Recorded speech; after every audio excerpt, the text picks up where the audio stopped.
right, well, John Fitzpatrick from Chevrolet. How are you doing today, sir? Good, Keith. How are you? Doing very good, thank you.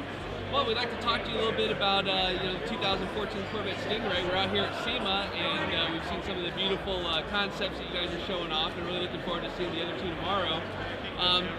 Tell me, are any of these slated for production? Well, sadly, no.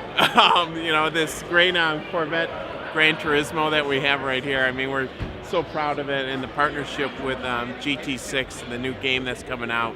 You know, we're featured on the cover. They've been great partners in helping us get the Corvette Stingray out there, and obviously we're honored to be able to do this car with them. But no plans to bring it to production at this point. Well, speaking about production, we saw the October sales numbers, and very strong, of course. You know, people they want their Stingray as fast as they can get it. Can you give us any updates on how production's going with the car? There's no doubt they want them as fast as they can get them, because they go off they come on the lot and they go off within 3 days. So it's been a very impressive ride so far.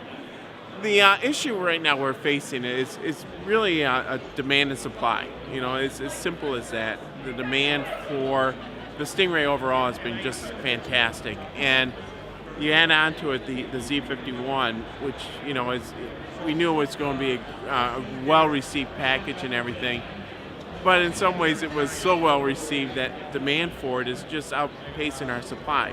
So I know there are some people out there saying, well, we're going to delay the car for a year and things like that. That's not the case, you know, but what's happening is that only, you know, right now demand is, let's say, 85%, but the actual reality or production is about 50% of what our normal schedule would be.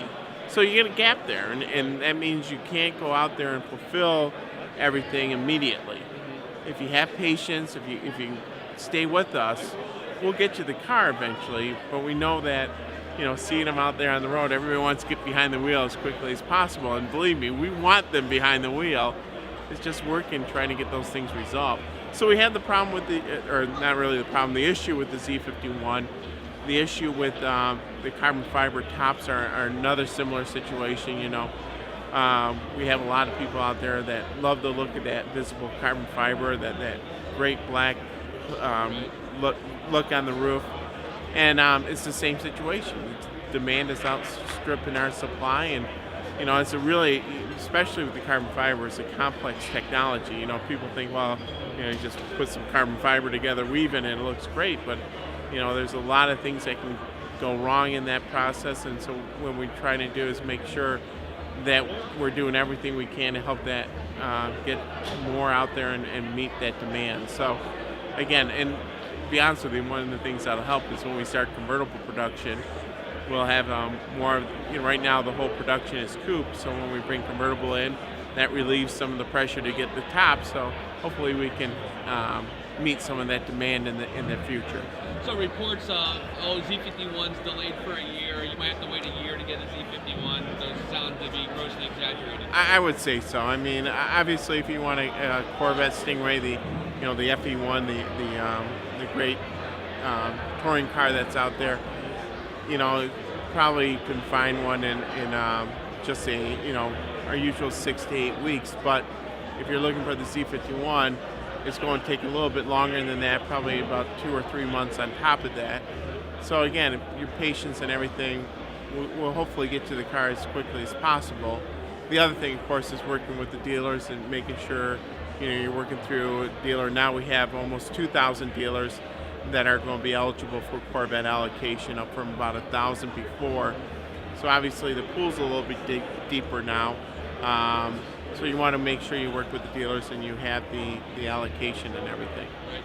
But the dealers that don't have the allocation, they can start to submit orders? They can start to submit orders and such, as long as they've agreed to do the training and the special tools. So, you know, we're thrilled to be able to bring all the other dealers on and you know, start working with them as well, and get them through the training, get them the experience and everything that they're having out at Spring Mountain. Well, you mentioned the convertible. How close are we to really start seeing production of that? We're very close. You know, we hopefully will have them out in dealerships by the end of the year or early in January. So we're getting closer every day. Okay. Are there any constraints right now other than like the seats, the competition seats? Are there any other constraints that might be holding the convertible back at all? No. Right now, the convertible, well, Z51 would be one of the constraints. But obviously, outside of that, no, nothing really is holding up the convertible. Just making sure it's perfect and meets all our quality standards, which, as you guys know, is very important to us. Right. And speaking of the quality standards, there's a lot of work that you guys were doing and making sure that the car is just as flawless as possible.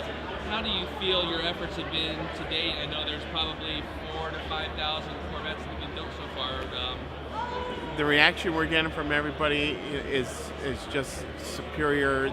They love the product. You want a flawless launch as possible, and for the most part, we've seen that. There's been a couple hiccups here or there that we've had to address, but for the most part, everything is running smoothly, and we're thrilled with the results, and I think customers are thrilled with what they're getting and being able to drive every day now. I've always wanted to ask, when we're at SEMA, it seems like the theme is the customizing and being able to do your own thing, and Corvettes are a great platform for that. Do you guys just see some stuff that blows your mind and you just want to be able to say, boy, we'd really like to be able to bring that to a car at some point? Or Well, the great thing about SEMA, it's all personalization. It's whatever the person who has that product there dreams about and wants to make a reality. And that's what you see at SEMA, is that reality.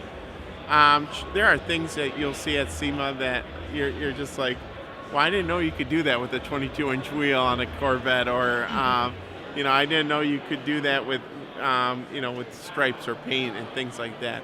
I think paint's the biggest thing. I mean, you think like this Gran Turismo Stingray that we have here. I mean, with the sand finish on it and everything, it's amazing if you could get that car out on the street every day. Now, of course, with that, it's a lot more care and way you have to treat that is a lot different. So it's a lot tougher to do that in production, but things like that are just really blows your mind. Are you guys bringing back the genuine Corvette accessories catalog? Is that something that I know that we've got a bevy of, but that's how we're going to get them through that catalog through the dealership, right? Yes, actually, we've just recently posted a bunch of those genuine Corvette accessories on our website. Giving you a little bit more overview of what exactly we're talking about in terms of accessories, from security covers in the hatch to sill plates to even the lug nuts. We have specialized Corvette covers, valve covers, and things like that. So we're getting closer, and hopefully they'll have the whole portfolio out here in the next couple of months. All right. Well, John Fitzpatrick, congratulations again on the opening of SEMA, and we're really looking forward to seeing the other two concepts tomorrow. But thanks for all the work you're doing on behalf of Corvette owners. Well, thank you, Keith, and thank you everybody for your support. Well, thank you so much, man. Have a great day. No problem.